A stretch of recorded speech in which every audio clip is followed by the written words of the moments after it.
ನುಬ್ಬಿ ಜ್ವಾಲಾಮುಖಿಯು ಪೂರ್ವ ಆಫ್ರಿಕಾದ ಬಿರುಕು ವ್ಯವಸ್ಥೆಯೊಳಗೆ ಇದೆ. ಅಲ್ಲದೆ ಅಲ್ಲಿ ನುಬಿಯಾ ಪ್ಲೇಟ್ ಮತ್ತು ಸೋಮಾಲಿಯಾ ಪ್ಲೇಟ್ ಕ್ರಮೇಣ ಬೇರ್ಪಡುತ್ತಿವೆ.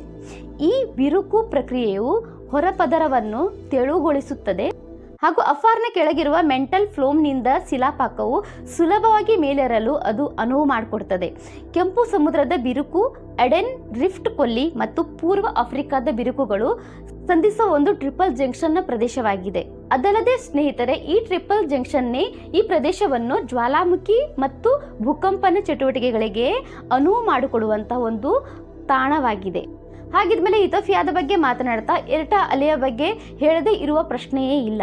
ಯಾಕೆಂದರೆ ಜಗತ್ತಿನಲ್ಲಿ ನಿರಂತರವಾಗಿ ಕುದಿಯುತ್ತಿರುವ ಲಾವಾ ಸರೋವರ ಹೊಂದಿರುವ ಕೆಲವೇ ಜ್ವಾಲಾಮುಖಿಗಳಲ್ಲಿ ಎರಟಾ ಅಲೆ ಒಂದು.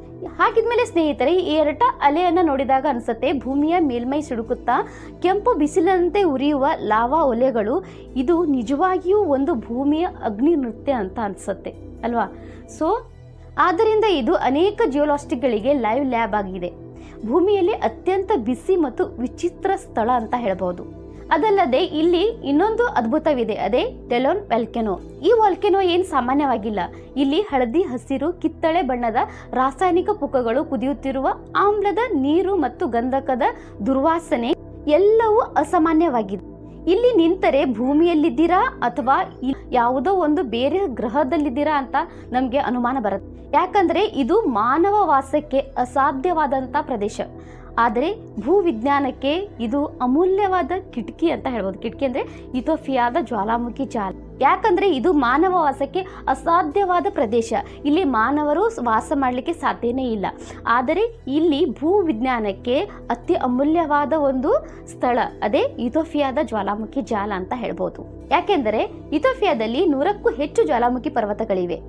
ಅದರಲ್ಲಿಯೂ ಸೆಂಬಾಲ್, ಅಲುಟೋ, ಪೆಂಟಾಲೆ, ನ್ಯೂಬ್ರೋ ಈ ಮುಂತಾದ ಎಲ್ಲ ಜ್ವಾಲಾಮುಖಿಗಳನ್ನು ಆಕ್ಟಿವ್ ಅಂದರೆ ಪೊಟೆಂಟಿಯಲಿ ಆಕ್ಟಿವ್ ಜ್ವಾಲಾಮುಖಿಗಳೆಂದು ಗುರುತಿಸಲಾಗಿದೆ. ಅಂದರೆ ಇವು ಈಗ ಮೌನವಾಗಿದ್ದರೂ ಭವಿಷ್ಯದಲ್ಲಿ ಯಾವಾಗ ಬೇಕಾದರೂ ಇವು ಜೀವಂತವಾಗುವ ಶಕ್ತಿ ಇವುಗಳಿಗೆ ಇದೆ. ಅಂದರೆ ಮುಂದೆ ಇವು ಆಕ್ಟಿವ್ ಆಗಬಹುದು. ಸ್ನೇಹಿತರೆ, ಇಲ್ಲೊಂದು ಇಂಟ್ರೆಸ್ಟಿಂಗ್ ವಿಷಯ ಏನಂದರೆ ಲಾವಾ ತಾಪದಿಂದ ಥರ್ಮಲ್ ಎನರ್ಜಿ ಉತ್ಪಾದನೆ ಆಗುತ್ತದೆ ಹಾಗೂ ಇದು ಇಥಿಯೋಪಿಯಾದ ಭವಿಷ್ಯದಲ್ಲಿ ಇದು ದೊಡ್ಡ ಕ್ಲೀನ್ ಎನರ್ಜಿಯಾಗಿ ಅಥವಾ ಕ್ಲೀನ್ ಎನರ್ಜಿಯ ಮೂಲವಾಗಬಹುದು.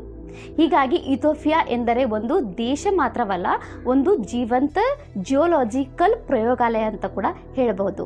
ಹಾಗಿದ್ಮೇಲೆ ನಮ್ಮ